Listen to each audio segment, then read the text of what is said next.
Hello and welcome to the 9th tutorial, Give Me God of War difficulty. This is SMCP bringing you a review. After you've killed that poison Revenant, there is a secret down here. It's an optional fight. He is a level 3 heavy Draugr.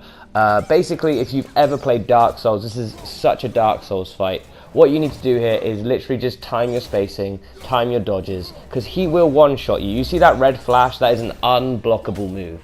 So he has one blockable move. He only has 3 attacks. That's one of them. He does one over the head and then one more. There's that one. And there's number 2. It's the side swipe. And then the last one is when he comes down over his head. Now you just have to make sure you're dodging all 3 of those at the right time, using your arrows and hitting him in and out with your axe. This is just basically persistence. You need to practice this fight over and over again if you really want to do it to get that chest. And soon you're going to be a pro at dodging, because this is just like Dark Souls. For me, this took me 2 attempts, just because I'm so used to doing things like this with Havel. If you've played Dark Souls, you'll know Havel's fight is very difficult towards the beginning of the first game. And right here, it feels very, very similar. Actually a little bit easier, because his telltales are so big. You don't get that flashing in Dark Souls, of course. And that's it. You just keep taking him down until his health bar is completely gone. And there you go. Make sure the kid shoots. And if you want to finish him with a flashy move, finish him with the flashy move, Hell's Touch. Okay, see, I was very proud of myself for not getting hit on that one. Had a little flashy moment. Okay, as you jump over this next bridge, you're going to get attacked by one Draugr. Okay, I only put this in there just to warn you. Be careful, he is there. Don't just keep running. So this bridge is just after that. You see, that's where I climb down, and you just kill him very easily with any tactic you want to. Now, this is another optional fight just around the corner. These are the Projectile Draugrs. Now, what I'm doing here is I'm hitting this guy away from the fight. As you can see, I've angled myself, so I'm hitting him towards the entrance. Now this is kind of what you want to do here, because behind you there will be more of them. Now you do not want to be getting shot at while you're fighting, obviously. Now I get very lucky here. I didn't even really notice I was going towards an edge, but now I do, and I'm like, yeah, I'm just going to hit him off the edge. Easy kill right there. So that might be a tactic you want to use. So now we have some more Projectile Draugrs in here, the fire throwers as I like to call them.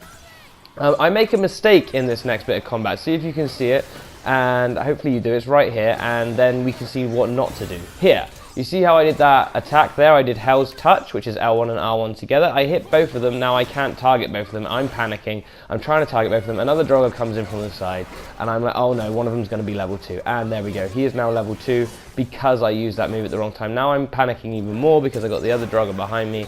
But I do compose myself, luckily, to finish these guys off. I go for the level 1 first.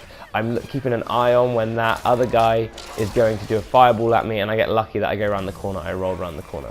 So just left with one level 2 fireball guy left. Just be very careful here. Just use your shield and shield bash them to death. Now, you can make that fight a hell of a lot cleaner by not using Hell's Touch. Now, Hell's Touch is not very good on this difficulty.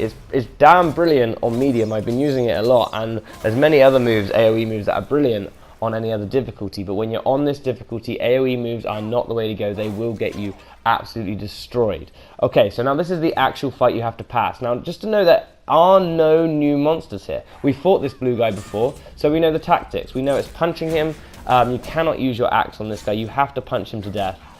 Use your boy's arrows as well. As you can see, it does lots and lots of stamina gauge damage, and when he gets to maximum stamina gauge damage, you just hit R3 and do your finishing blow. Now this should give you Spartan's Rage. Now you need Spartan's Rage. Do not use your Spartan's Rage before this moment. If you haven't used it, if you look back there was a glowing yellow thing on the ground, and you can hit that and get more Spartan's Rage. Now what you want to do at this point, after you killed the blue thing, come back over this bridge.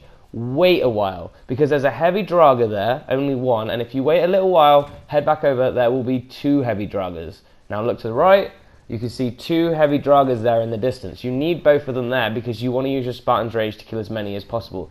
So you have your Revenant poison, you have your 2 heavy Draugrs. Now I accidentally messed up here, and I sort of pulled one of the heavy Draugrs over to me. Now I don't want to pull one of them. I want them to be in their original position, because their original position is pretty good to get them killed.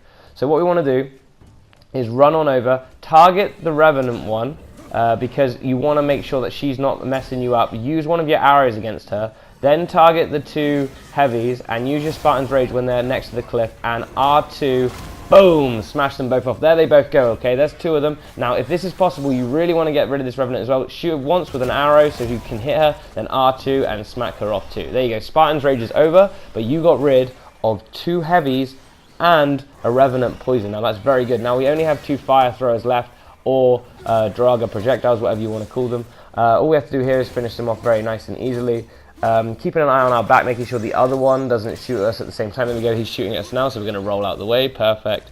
And just keeping an eye on our HP. If you see that HP down on the floor there and you want to get it, just make sure you're picking that up. There we go, just to keep yourself a little bit higher. Now this guy's going to try and level up again, and he did manage to level up to level 3. I didn't do much about that, but luckily I had his stamina bar very high just before he leveled, so we managed to kill him there. Okay, and then the last one. See, I think I made a mistake there, because I was fighting that one for ages, and this one is right next to the edge. So I probably should have ran over, just hit an R2, smacked this guy off the edge, and then had all my focus on one target. So even in these tutorials, you can see how you can improve on my methods, okay? If there are ways that you can improve or do it better, please tell me in the comments down below. I'd love to hear how you did it. How did you find this fight? This is one of the hardest fights for me, and before I realized that I could use Spartan's Rage to knock them off the edge. How are you finding Give Me a God difficulty? Do you think it's harder than Dark Souls? Because I sure do at this moment. And just let me know down in the comments anything I can do to make these videos better for you guys. Anyway, thank you very much for watching. This has been SMCP with another tutorial on God of War.